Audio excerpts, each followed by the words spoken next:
Siren बजा, ना air defence system iron डोम काम आया। तकनीकी तौर पर दुनिया का सबसे बेस्ट एयर डिफेंस सिस्टम थाड़ भी फेल हो गया। क्या इजराइल का सुरक्षा चक्र तहस नहस हो गया?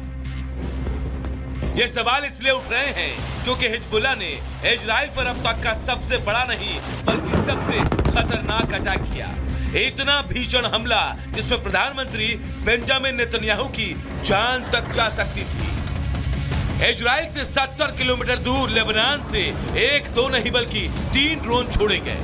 2 ड्रोन को एयर डिफेंस सिस्टम ने इंटरसेप्ट कर लिया, लेकिन एक ड्रोन जिसका टारगेट सिजिरिया का पीएम आवास था वो उससे जा टकराया। गनीमत ये रही कि जिस वक्त हिजबुल्लाह ने इजरायली पीएम को टारगेट किया उस वक्त घर पर कोई मौजूद नहीं था, लेकिन बेंजामिन नेतन्याहू ने हिजबुल्लाह की इस हिमाकत के पीछे ईरान का हाथ बताया, जिसके बाद सीधे और स्पष्ट शब्दों से ईरान को खुली धमकी भी दे दी। हिजबुल्लाह के हमले से बौखलाए नेतन्याहू ने पोस्ट कर लिखा, ईरान के जिन एजेंटों ने आज मेरी और मेरी पत्नी की हत्या करने की कोशिश की, उन्होंने एक बहुत बड़ी गलती की। ये मुझे और दुश्मनों के खिलाफ लड़ाई जारी रखने से नहीं रोक सकती।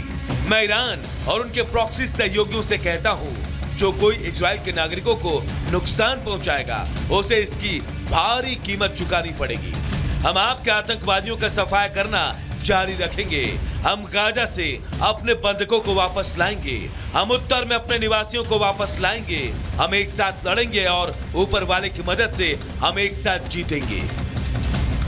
नेतन्याहू ने ईरान पर हमले करने में हिजबुल्लाह का साथ देने का आरोप लगाया, तो ईरान ने भी तुरंत सफाई दी। ईरानी विदेश मंत्रालय ने लिखा, बेंजामिन नेतन्याहू के घर पर ड्रोन से हमले के पीछे ईरान का कोई लेना देना नहीं है। अटैक के पीछे हिजबुल्लाह का हाथ है। खुद के घर पर हमला होने के बाद भी इजरायली पीएम डरे नहीं, बल्कि उन्होंने अपने दुश्मनों पर अटैक और तेज कर दिए। आईडीएफ ने दक्षिणी लेबनान में ग्राउंड ऑपरेशन के दौरान हिजबुल्लाह के हथियार डिपो को तबाह कर दिया। ये वो जगह थी जहां कभी स्कूल था और हिजबुल्लाह ने उसे अपना हथियार डिपो बनाकर हथियार छिपाया था। रिहायशी इलाके में मिसाइल और गोला बारूद छिपाए थे। नेतन्याहू के मंसूबे साफ हैं कि वो अपने दुश्मनों पर तब तक हमला जारी रखेंगे जब तक वो मिट्टी में नहीं मिल जाएंगे, अब चाहे वो हमास हो या हिजबुल्लाह या फिर Iran. Bureau report, Republic Bharat.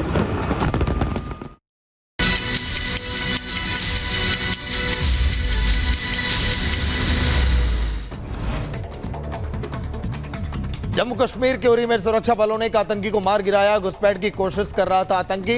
इलाके में सेना का सर्च ऑपरेशन जारी। 2 से 3 आतंकियों के छिपे होने की आशंका। छत्तीसगढ़ के नारायणपुर में नक्सलियों ने किया आईडी ब्लास्ट। हमले में आईटीबीपी का एक जवान शहीद, 2 पुलिस अधिकारी भी घायल हुए। गश्ती के दौरान हुआ धमाका।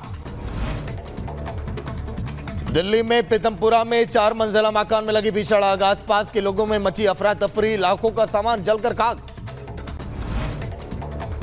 आग लगने की सूचना मिलते ही दमकल के 5 गाड़ियां मौके पर पहुंची। कड़ी मशक्कत के बाद आग पर काबू पाया गया। किसी के हताहत होने की खबर नहीं। यूपी के सहारनपुर में एक मकान में रखे गैस सिलेंडर में ब्लास्ट। 12 से ज्यादा सिलेंडरों में एक के बाद एक धमाका। तेज धमाके के साथ मकान में लगी आग। आसपास के लोगों में मची अफरा तफरी। मकान में फंसे लोगों को निकाला गया बाहर। सिलेंडर से रिफिलिंग से माना जा रहा यह हादसा हुआ। फायर ब्रिगेड ने आग पर काबू पाया। पुलिस मामले की छानबीन में जुटी। मुंबई के चेंबूर कैंप इलाके में एक मंदिर में लगी आग। फायर ब्रिगेड की गाड़ियों ने आग पर पाया काबू। किसी के हताहत होने की खबर नहीं।